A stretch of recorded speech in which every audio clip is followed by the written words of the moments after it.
Hello and welcome to episode 95 of Star Wars and Scotch. I'm one of your hosts, Tim, aka Darkness429 on the internet.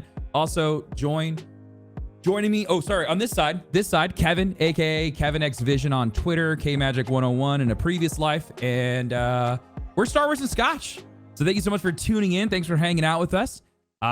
Before we kick off, Kevin, before we go into anything else, I have to make sure that everyone is drinking their King's Coast coffee this morning. So if you don't have a delicious cup of King's Coast coffee with you right now, head on over to kingscoastcoffee.com. We're going to be celebrating our 5th anniversary very, very soon. Very, very soon, coming up in September. So head on over to kingscoastcoffee.com or head on over to our roastery on Long Island. So if you live in the greater Long Island area, somewhere in New York, maybe. Not Did I say in? He knows. On? No, you got it right. I'm just reminding them. Like, I messed up. Okay, so yeah, if you live on the island or within the greater New York area, please make sure to head on over to King's Coast Coffee in Bohemia. Check them out. Go say hi to Lindsay, to Wayne. Those are the people you're going to see. You see them on Gabby. TikTok. You see them on Instagram. Gabby's there. Mm-hmm. Lots of And people. Fran. Lots of friendly Fran. people. You might see Fran if she's there when she's not trying to save the world. So... If you go and you see Fran, make sure you say hello to Aunt Frond, because that's what my kids call her, Aunt Frond. I don't know why. I think one of them said her name wrong and it just stuck. So Aunt Frond, you can go say hi. I didn't know your kids are German. Yeah, actually, my wife is part. Yeah, so yeah, it's weird because I'll tell that story another time. Aunt Frond. Aunt Frond. Really excited to announce that Rare Drop Roleplay is doing a 6-episode run in Middle Earth. We will be having an adventure in the second age of Middle Earth. Cast announcements are coming. I'm just so excited about this. It's going to be live during the run of Rings of Power. It's a 6-week run. I believe there's a break in between for a week or two because of TwitchCon and a few other things. But while Rings of Power is on Amazon, we will be doing a campaign, and all of the announcements are coming out very, very soon. Second Age of Middle Earth. I can't wait till you see who's going to be our dungeon master. That is the most exciting part of all of this. For this adventure and our cast, obviously, as well. So make sure that you stop by and make sure you're following Rare Drop Roleplay as well on Twitter and Rare Drop across the board. We announced it on Facebook, Twitter, everywhere, and the reception so far has been super, super excited. Yeah. I'm excited. Tim! Not a ton of Star Wars stuff, but man, the stuff that we do have is meaty as hell, juicy. Dude. I say we go straight for the jugular. You want to go straight for the jugular right off the bat? I don't know. I think we should save it. All right, we'll save it for the end. Let's save it for the middle. Let's save it for the middle. We'll save it for the middle. Or maybe we'll do it at the end. You might just have to listen and wait, person. First things first, more details on Andor. Obviously, we talked about last week Andor being delayed, but the first 3 episodes will be out the day Andor releases in September. Wait, 3? I thought it was 2. 3. Oh my! Oh, that's right. No, we did talk about that. That's right, because it's going to be like essentially a movie. Rings of Power is 2. They're releasing 2 on the first day. Is Ring of Power? Is it clocked in about an hour a piece? I don't know if they released runtimes on that yet. So essentially, we're getting a Lord of the Ring movie as well. This is going to be awesome. I'm so excited. Yeah. And then we have, like we've been saying, we have House of the Dragon comes out on Sunday. So like, if you are a nerd, this might be the best 2-3 months of television ever. Yeah. But what we've been speculating about so much with Andor, we've used the James Bond example, we've used the Mission Impossible example. Yeah. And director Tony Gilroy says that Andor shares the same aesthetic as the Jason Bourne films. So we hit the nail on the head. Not the right espionage spy situation. Yeah, but we were very close. But man, Yes. Jason, I love the Bourne Identity movies. They're so good. I love the memes where they're like, "Oh my God, it's Jason Bourne," and then it's like some dude falling off something from doing parkour or something. So director Tony Gilroy opens up on stylistic choices and says, "I had been trying to get people to make an acoustic action movie." Because action movies had gotten so bombastic in the 80s, they were just enormous. You're talking about, the 80s has Die Hard and movies like that. So when Bourne came along, we went way down to nothing. It was about making it real, keeping someone you really understand and really care about in a place that you understand the geography of, which is important in Star Wars, with stakes is much more involved than a guy on a train with 15 machine guns and a helicopter coming down. That aesthetic, that's John Wick, but they do it right. Yeah. That idea does carry over to Andor because we are on the ground with these people, so that everything that we do has an intimacy and an acoustic nature to it within the grandeur of Star Wars. I mean, I was already sold. You're just dragging me deeper into the hole with a comment like that. What do you think? Yeah, I mean, it's gonna be exactly what we thought it was going to be. It's gonna be shot in that same lens as Rogue One, right? Rogue One was very much of that same style. It was boots in the ground. It was dark. You really got to feel emotions that aren't really showcased very well in Star Wars. You know, that the dark, you know, like the despair, the depression that the Empire, put on all these people in the Outer Rim areas. So I think that's definitely going to be showcased a bunch. You know, I love that they're going for this like Jason Bourne kind of vibe. You know, again, that's exactly the idea that we were kind of hoping for when it came to how this movie was shot. But now, kind of I've watched all those Jason Bourne movies.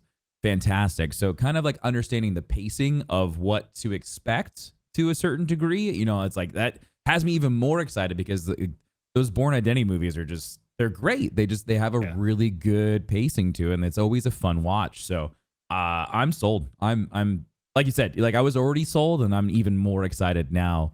And knowing that we get 2 seasons of this with 12 episodes apiece, like we're gonna get 24 episodes of secret agent espionage Star Wars. Like that's dope. That is a really cool part of Star Wars that doesn't get showcased enough, and now we've got 2 seasons worth of it. So I'm excited to see how they set because going back to how they filmed this episode, it's raw.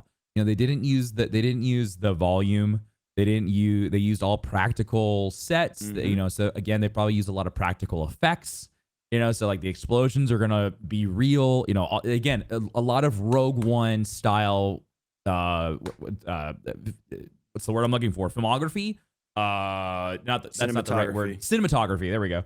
The same type of cinematography where it was just all practical, and I really appreciate that because it kind of leans more into the original Star Wars feel as well. Star Wars was all about practical effects, puppets, etc. And then we got away from that, and now we're getting back into it. And I really, really like that he was very adamant about making sure that they didn't do it in the volume, because a lot of the Star Wars shows that we've watched lately have been on the volume, but I think it's because the style that they're going for is very, very different than what they're trying to accomplish here. It's not going to be the big set pieces. It's going to be very like narrow shots. It's going to be really dark and in your face. So, the volume wouldn't really add anything to it. I mean, it might give you like a cool backdrop, but if you have the budget to do practical, I think that always makes it more timeless, and it sells the story a lot more than just throwing a bunch of CGI at it. It also speaks to locations. Like if you're out in the woods, there's not a ton of reasons to use the volume. If you're on a planet like Felucia, you might want to use the volume. Sure, yeah, because like all of that is like asinine, like massive mushrooms and big like weird plants and whatnot. But yeah, it depends on where they are. And for Jedha, it worked out really, really well. Jedha, which I think we go to Jedha in this show if the clips in the trailer are correct. I don't know. That one guy from Rogue One seems to be standing on a planet that looks a lot like Jedha. I forget his name. The guy with the mask. Who works for Saw Gerrera. Yeah. I can't think of his name, but maybe, potentially. I mean, I don't. But you could do Jedha in a desert on location shot. It wouldn't like for sure. But if you wanted the city, you might want to. I don't know. I would love to see the Jedi Temple that's there. Just right there. Oh, before, yeah. Before they blow it up in smithereens. It'd be very interesting. One thing, real quick, I've never showed this off actually. If you're a fan of Rare Drop Sports, this is the modded Xbox we use to make NCAA college football revamped. If you'll notice, it is a R2D2 modded Xbox, and when you turn it on, it gives me a little. That's fantastic. I love that it's all unplugged too. Well, it wasn't working yesterday, so I'm trying to fix it. I was trying to figure out how you were making that work. It's like, look what we use for our productions, unplugged. It's wireless. But getting back to Andor, yeah, I think that taking that spice, that I have a feeling that this will mimic what Rogue One did, which it'll be one of the best Disney Plus shows because Mandalorian did it too. The less you put a Force user at the center or a familiar character at the center, it seems to be more well received. Yeah. But on the same token, people were gaga over Obi-Wan, and it felt almost like we got closure at the end of Obi-Wan. Because Obi-Wan wasn't a Force user until the very end. He was a broken guy who was scared most of the time until like right up until the end. So I think that's why people were able to connect with him more. They were able to feel it. He's also one of the like he's Daddy Kenobi, dude. I mean, like he's one of the most beloved characters thanks to Clone Wars. But also, it's just I think the way that they represented Obi-Wan, people were able to connect. And I think that's why people connected so well with Rogue One too, because yeah, like you said, it wasn't a force-wielding superhero. It was just normal people. And that's what Star Wars needs to lean into more, is just normal people stories within this universe. Speaking of Daddy Kenobi, I am loving all the TikToks of all of the people that are like, why did Padme choose Anakin when Daddy Kenobi was there the entire time? And they're showing all these like sexy shots of Obi-Wan and stuff. Well, I'm like, Obi-Wan had the Duchess though. That's why. Yeah, that is true. That is true. I really thought we would get a flashback of Satine in the show when they told us to watch the older episodes, but they just really wanted you to know how broken and messed up he was. He went through a lot. Because when you go to the other content, you really get to learn that he's in the main content, he's this pious guy, and you know he just kind of does his thing, and then you go to the other side, like, oh, he's experienced a lot of bullshit too. Okay, he's just like me. Cover that in Brotherhood too. Yeah. I'm on Thrawn, and then now I'm going back and doing Lord of the Rings stuff because I just started Shadows of the Sith, and oh my god, it's so good.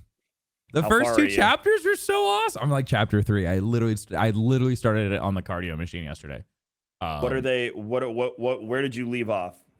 I want to track your journey on this. Rey's parents just ran into the new Republic.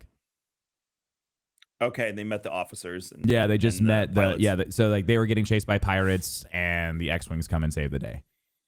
Okay. And so I'm just like, oh, this is really interesting. Also, is his name not? What's his name? What's the dad's name? It's not David. I keep on hearing. Oh my god! What is his name? I know it. Rey's dad. What the hell's his name? I kept on hearing it, and I was like, is it David? No, it's not. I know it because they said it 1,000 times. Dathan. Dathan? That's what it was. Nathan with a D. I wanted it to be David and Nathan together, and Dathan. That's what it was. It was throwing me off. Dathan and Miramar. Dathan and Miramar. Is it Miramar? Miramar. Miramir. Dathan and Miramir. Weird. Well, I love how Rey's mom is like the engineer. Like she's self-taught. She can fix anything. I was like, oh, that's cute. That's where Rey gets it from. Exactly. Yeah. And she gets all the baggage from her dad. Nice. Love it.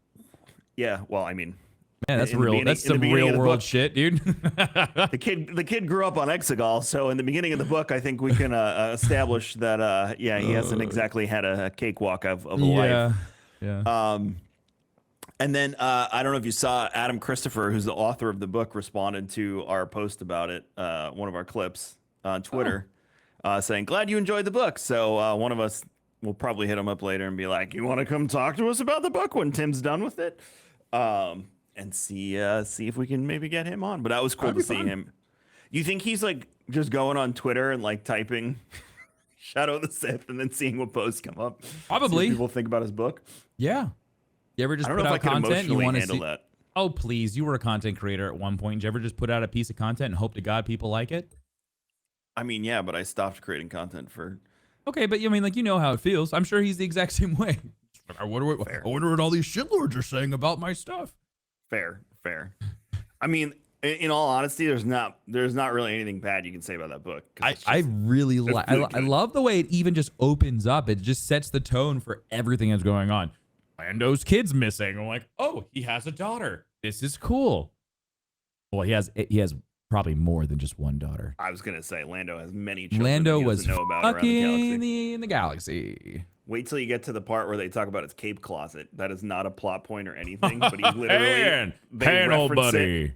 They reference it as Lando's cape closet, and I'm like, yes, he would have a closet like it's like your wife's shoe rack, but Lando's cape closet. Sure. Because Lando, it's hey, and you need a cape? Come on, my cape closet. Please bring them back to do more young adventures of Han and Lando. I just need some Childish Gambino in there, dude. Oh man, his Bonfire is the opening to my workout playlist, by the way. Oh, that's a good song. And I'm like, this is Lando Calrissian, motherfucker. Yeah, I'm into this. Star Wars Revelations points to time shenanigans in the Force, Tim! I've been saying this forever! You haven't been saying anything for forever. I have not been talking about time traveling through the veil of the Force and all that fun stuff in the multiverse of Star Wars. No, you were just throwing pasta at the wall and hoping it was gonna stick. Well, it's stuck. Star Star Wars Revelations, a special one-shot coming in November and revealed here exclusively, promises to point to the future of Marvel's Star Wars line. Currently set after Star Wars The Empire Strikes Back, so we're between 5 and 6 in this one. Yep. The tale finds Darth Vader seeking out the Eye of Webbish Bog on Mustafar. So okay, all right, so hold on. Can we talk about this real quick? Yes. Okay, so we had, so for Webbish, for the Eye of Webbish Bog, we had renders, we had conceptual artwork of what this was going to look like. It's at the end of it's oh shit, is it in episode 9 or no, it was when they were doing it was supposed to be the beginning of episode 9. It was supposed to be the beginning of episode 9, and this all came from another script that was written. There was another script for episode 9. It was the script we read the comic for that was made like last year. Yeah. That one.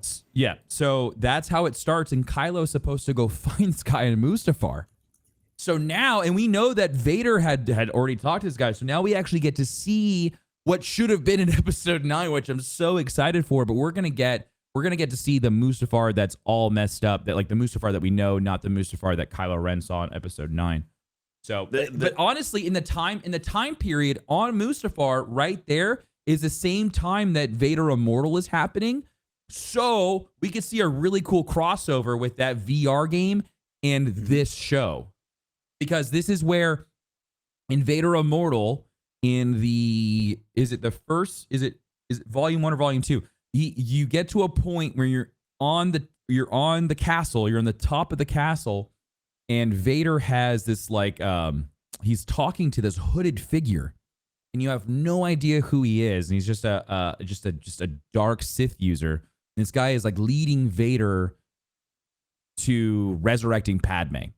And so essentially, like the people who live underground and in hiding in Mustafar help you stop Vader from doing that and restore Mustafar. So long story short, that's how that works. So I'm curious to see if any of that kind of crosses over into Revelations.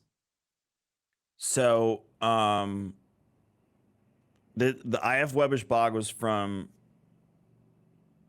Colin Trevorrow's original script, and I believe they canonized it by putting it in one of the comics recently. So I think we're returning to it if I'm remembering correctly. I'm on yeah, because it says encounter with Vader on Wikipedia.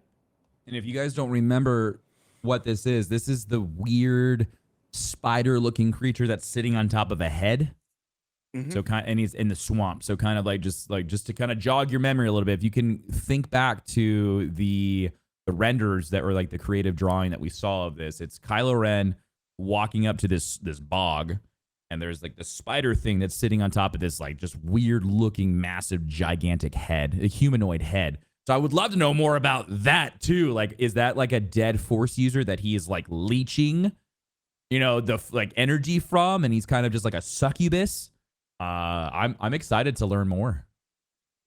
The Eye of Webbish Bog was a spider-like being that existed on the planet Mustafar. It was locked in symbiosis Called with a it. blind giant living within a lake near the Corvix Fen. Oh, the giant's alive?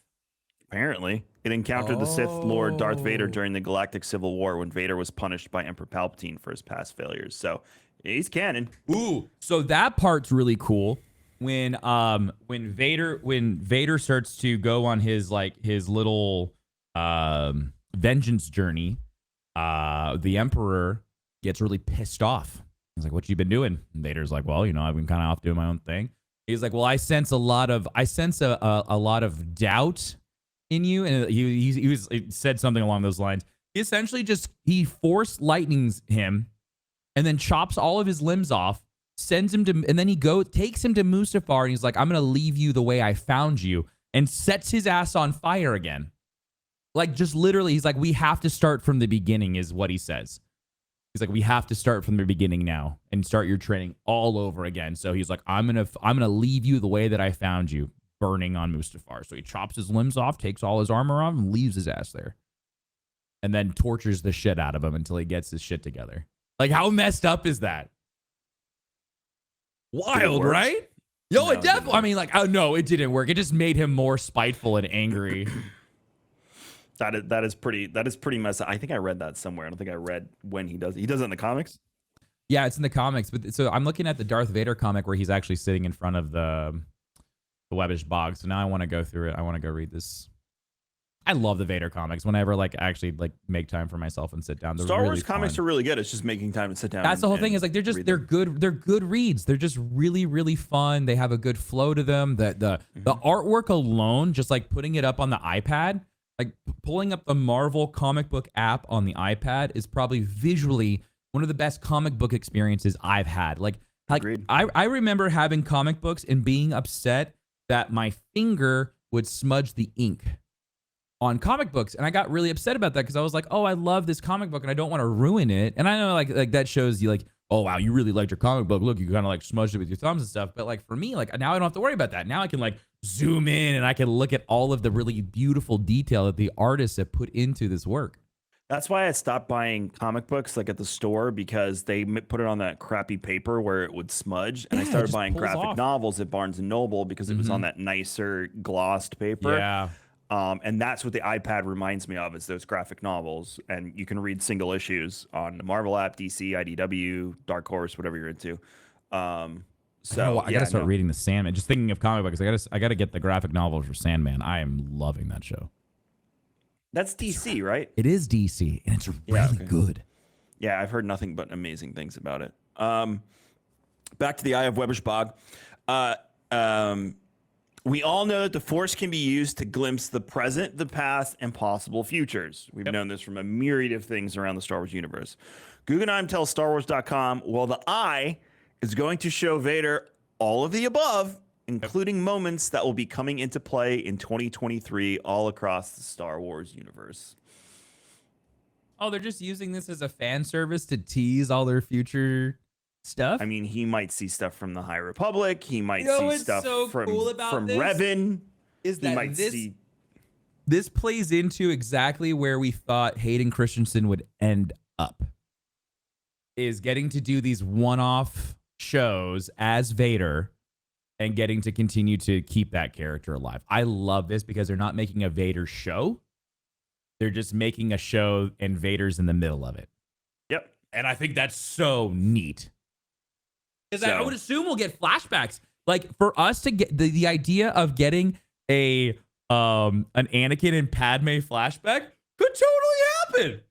I mean, we had it with Obi-Wan and Anakin. Why wouldn't we get a flashback to them? That could be really, really cool. Or Ahsoka and Anakin live action together. We've never seen that before, Kevin. It could happen. That would be so cool. Rosario Dawson, Hayden Christensen just hanging out together.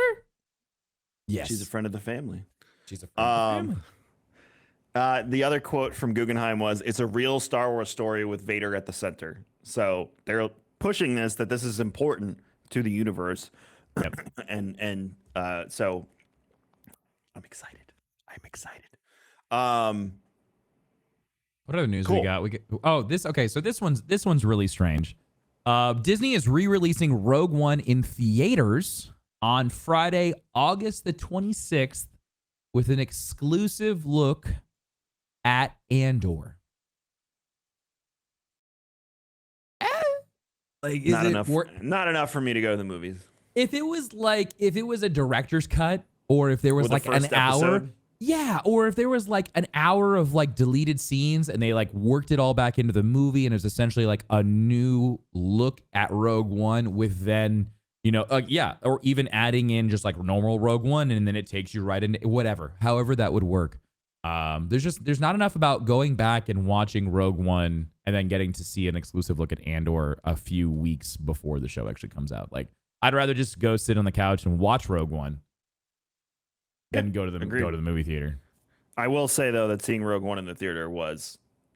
Oh, it was an amazing experience. I agree, but I already had that experience. Like, I've already seen it. So I guess for those that haven't seen Rogue One in the theater and you are comfortable enough to go sit down in a movie theater, I would say go do it. What Definitely are you go do doing? I'm blind. That's one of my favorite lines in the whole movie. His character was awesome. I would love to see him come back and do more. Well, he was so much fun. Hinting at the order that he's a part of that essentially, serves the Jedi, like if you will. They're like the protectors, but they're not. Like, they're force sensitive, but they're not Jedi. Right. He was also, the speculation there was he was going to be the canonized on-screen introduction of the Mirluka, which is the Mirluka race, or essentially a race from Knights of the Old Republic that can see through the Force. They're blind physically, but they see through the Force. Like Daredevil. Essentially, yeah.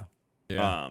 But that wasn't the case. He was just a blind guy, which makes that. He was a blind guy that could see because of the Force.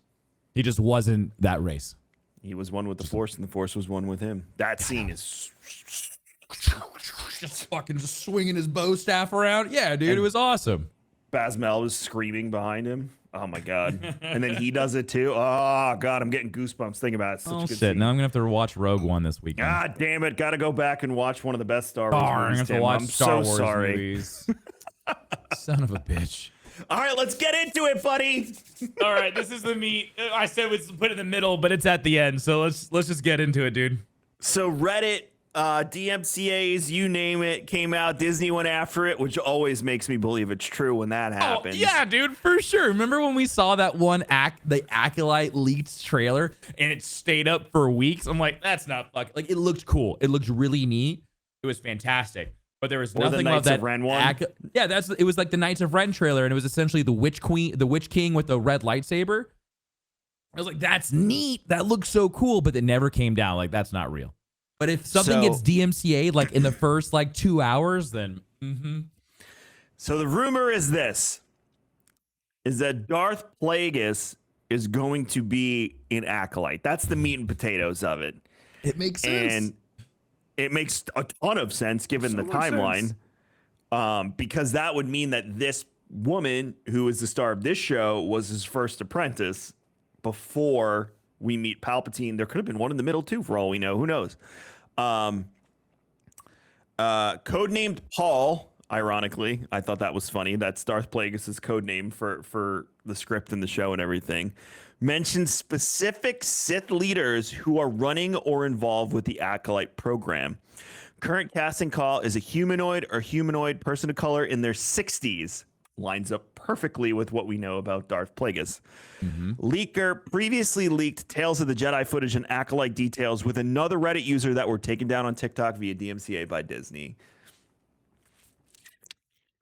It all lines up for me in my head. This is going to be how we get tied into the episode 3 line of, I've ever told you the tale of Darth Plagueis the Wise. Like, that's going to be that line could be the opening to the show. It could be the Emperor's voice, right? Could you imagine that? Dude, if they bring like live action Darth Plagueis, you that's all I needed. You didn't need to say anything else beyond that. You just needed to say that. Well, he's a really cool Sith Lord. He's not physically impressive. He's not supposed to be. He's not supposed to be, right? Because he's he's from the banking clan. What are those? What's that race called? I forgot. Moons. The Mune. Yeah, that sounds right. Um, Mutants? Munes, yeah. Yep, Mune, I'm right. So they're not physically, impressive. They're not muscular. They're very slender. They're lanky, but they're very, very smart. And so that's the really cool thing about Plagueis is that he always uses his science background in mathematics. Yeah, he was uses into like alchemy and engineering. Yeah, and he was stuff. into science, into biology, all forms of science, chemistry, alchemy, biology. He took creatures apart to learn their physiology, to learn how everything ticked, how the Force interacted. He had so in the Darth Plagueis book, he does a lot of study on midichlorians. As much as I hate saying that word, we know that the M count is not going to go away. And so this is another way to kind of build that story and to make midichlorians make sense is because of Darth Plagueis. He does a lot of study on these symbiotic organisms that live in everything. So, and that was the hook with Anakin, was that he was claiming that his master had taught him basically the key to immortality. Which, by the way, I never put 2 and 2 together until a few months ago with that line. That also harkens back to the old teachings from the Old Republic of the Infinite Emperor. So if but he wasn't Plagueis wasn't studying moving your body, like your spirit, from one body to the next. Well, connect the dots. Bioengineering. I agree with you. But like for Plagueis, he was trying to figure out how to extend life via the Force. Like within that body, he was trying to figure out how to just like stop aging, essentially. So, but if you look at Palpatine knew that his body was failing, so he tried to recreate new bodies, and that's the bioengineering part that I get stuck on because it's almost a blend of the two. It's the spiritual Sith, dark side of the Force inhabiting a shell. Also, the bioengineering of creating said shell that can handle and inhabit your Force entity and your soul, essentially. We'll say. Well, soul. And it's also a really cool, like, I guess stepwise, like going forward. So like you go from so the forever Emperor of the Sith can move from body to body, right? And so he just like essentially is like a demon and can possess other bodies. That's right? Exactly what he does. Yep. And so now, like, think of it from Sidious. He's just like, my body's perfect. Everything about me is amazing. I don't want anything else. Just clone me and I'm good. That he is like, that is it. Like, that's peak, like, evildoer right there is like, I don't want anything else but this. That's really cool. Did you get to the part in the book where they talk about Dathan's cloning process? I literally, where I'm at right now is they just finished talking to the, pilots. To answer what you just said, you're gonna get insight into Dathan's cloning. Beautiful. I'm gonna leave it at that, and once you hit it, we can talk about it. But yeah, that will add to what we're talking about right now. Cool. We'll talk about it next week. Yeah, I'll just give like little updates every time. That's fine. No, that book is so good. I would love to hear you do that. But back to this, Plagueis having another apprentice would mean to me also that the Acolyte would die at the end of the show. No, sure, because we're about like 200-ish years before episode 1. I think it's 100. 100? So yeah. I mean, like, that would make sense. Sidious is like in his 60s, right? Ish. So yeah, I mean, he's like, probably not born yet. Yeah. So it's right before that. And that'll again, I think it'll take us from that line of, have I told you this, the tale of Darth Plagueis, or have you ever heard the tale of Darth Plagueis the Wise? And I think that'll be a beautiful tie-in, because like that is another thing. Again, think about what Filoni has been doing. He's been cleaning up a lot of the open loopholes for Lucas. He's kind of just like cleaning up the mess, and like that was a big thing that kind of was just left open. It was just like this quick little mention of a Dark Lord who was able to defeat death. So connecting all of the dots based on the rumors, the descriptions of the show, everything we've seen. It's about 100 years, a little over 100 years before Phantom Menace. The premise from Disney's own description says it's about a young Sith woman that is, or they don't say Sith actually. She's dark side. She's a dark user, yeah, dark Force user. And she's basically hunting relics and stuff from around the galaxy. So the premise is, and this, I'm reading this from someone else on Reddit, and this actually makes the most sense about anything I've seen. They think that one of two things: either she encounters Plagueis on her journey, and Plagueis takes her as his apprentice, or that she is hunting the relics for Plagueis as his apprentice, so they can learn more. But the kicker is this is going to kick the door wide open to start meeting all of the other Sith in the other media, because the relics are going to be from who? Darth Revan, Darth Bane, Darth Ndedu, all of these ancient Sith that we know, Darth Malak, Darth Nihilus. And we're going to start learning more about them within the Disney canon. Yeah. And it's going to open up the door for books and comics and all of the ancillary material, possibly games. I doubt live action, maybe animation. Revan would be the only one in that thing that I could see getting live action, mainly because he's got a redemption story and ends up being a good guy. Well, in Legends canon, I don't know how they're going to play it with this. So that's the best description I've heard, is that this show is purposefully being made to introduce us to the greater Sith. And when you finish Shadow of the Sith, you're going to see that the push has already started there. I wouldn't be surprised if the person I described to you last week is also referenced in this show as well. Ah, interesting. So I think your wildest dreams and fantasies are coming true, Tim, where they're really starting to tap into the dark side and introduce us to the Sith mysticism and the things like that. But like you said, too, we're also going to learn about Sith science and Sith bioengineering and all of the stuff. All that dark side stuff that no one really wants to talk about.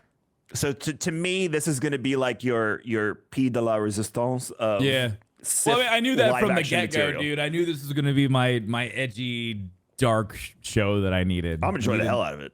Yeah, But man. I need my Hot Topic Sith action, so. I think she's going to get killed by a High Republic Jedi at the end of the show. I think that's how it'll end. I guess the High Republic, that order is still... that's going to be another interesting point. She might get killed by Yoda. Oh, that'd be sick. That'd be really cool. I mean, but again, like that's definitely something that we haven't seen, like we haven't really figured out yet, because High Republic's going backwards. Yep. And we don't so we're not going to see a tie-in from High Republic into the the rise of the Empire, however that the new No. nomenclature Two goes. different errors. Yeah, so we're not going to get that tie-in piece for like how the High Republic kind of, or the Jedi Order and the High Republic kind of moves into what we know and we know the most about. And so like that, for me, honestly, if we want to just like touch on High Republic real quick, that's kind of frustrating, is that they're going this way towards the Old Republic, but we know that the Old Republic's on standstill right now because of the game getting put on the back burner. So like that part of Star Wars feels really awkward, but knowing that we'll have something that's a little bit closer to kind of like pull us into episode 1 again, like I love the ability to like start from episode 1 and then watch all this stuff and it just beautifully just ties in together. But we don't have that one thing that takes you into episode 1. We don't have that piece. So like this could be the closest thing we have to where you go, okay, I want to watch Star Wars. Like, cool. Let's start with Chronologically too. Right. Like let's you start said, with, let's start with Acolyte, and then we can watch episode 1. When you go back, you're the one who told me when you go back and watch Marvel and cinematic after you've seen them all, or not cinematic, in chronological. You in it's chronological order is just beautiful. Yeah. I also the part of the rumor too is that Yaddle will be a big part of this Acolyte series as well. Is that fan service?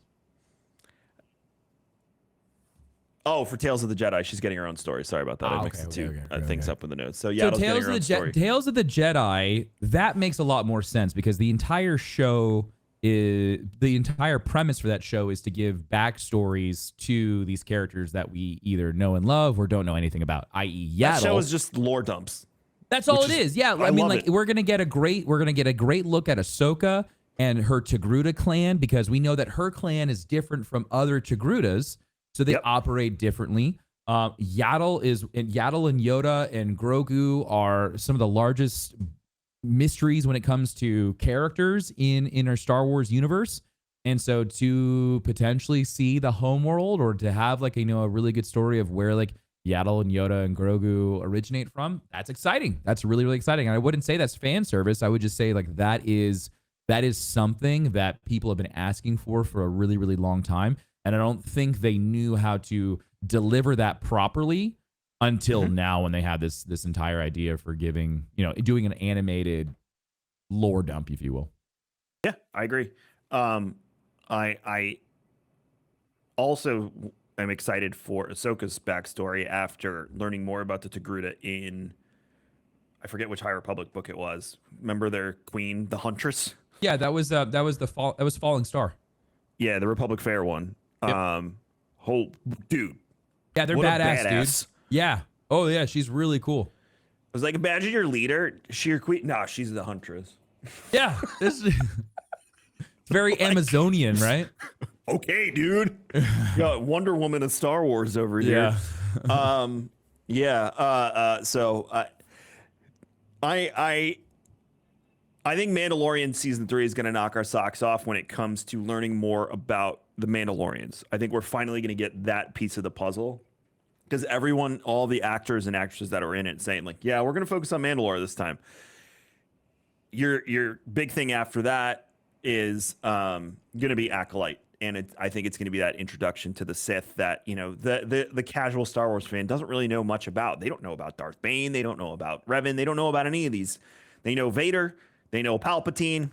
And that's about it. Maybe Plagueis' name if they paid close attention in episode 3. So I think Darth Maul and Dooku, I guess.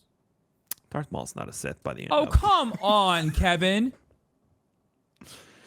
Count Dooku's awesome because I love Christopher Lee. Bro, he's in Star Wars and Lord of the Rings. And did you know when he was filming Lord of the Rings? Did you know when he was filming Lord of the Rings? He was correcting the script writers on things. You know why? Because my dude had personally spoken to Tolkien and had asked him a million questions about it. So he was like one of the last living people that could speak directly from conversations he had with the damn author. Process that for a moment. That's ridiculous. So crazy. That is also, neat. you know who else does that? Henry Cavill on the set of The Witcher. That doesn't surprise me. He is the he is the king of the nerds.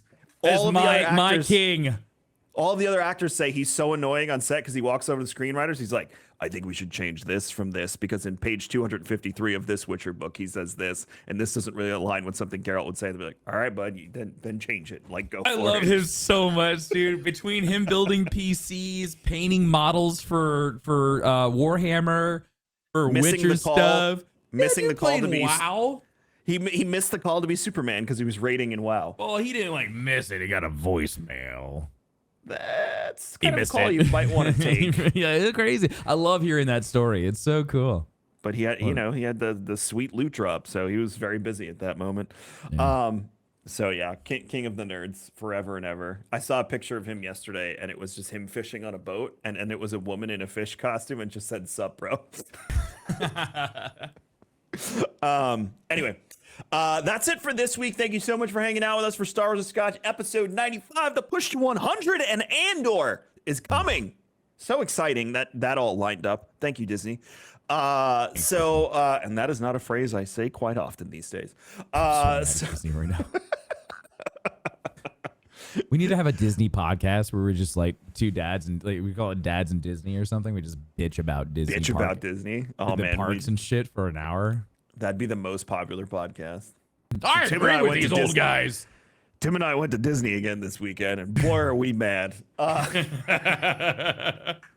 You can check out Timmy's Darkness 429 everywhere on the internet. Make sure you go over to his Facebook page Monday through Friday and even Saturday and Sunday sometimes. And around 9 a.m.-ish Eastern, fe.gg/darkness429 and darkness429 everywhere else. Everything I do is on raredrop.co. If you want to chat with me directly, hit me up on Instagram, kmagic101, or on Twitter, KevinXVision. Make sure you head over to kingscoastcoffee.com. And don't forget, 6 episodes of Rare Drop Roleplay Adventures in Middle-earth coming the first week of September. We are so excited to introduce you to do you call it a one shot when it's 6 episodes?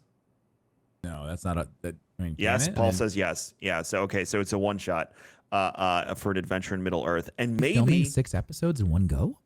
No. Oh, I thought a one shot is when you just continuously just keep shooting. I think because it has a beginning and an end, it's considered a one shot. It's not an open-ended D&D I was like, campaign. man, that is going to be the longest D&D campaign ever. No, just 18 hours of PT. I really need to eat. Oh, I'm so tired. Get back, dwarf! You know? You all have a great week. We'll see you next week for episode 96 of Star Wars and Scotch. And as always, Timmy, May the force be with you!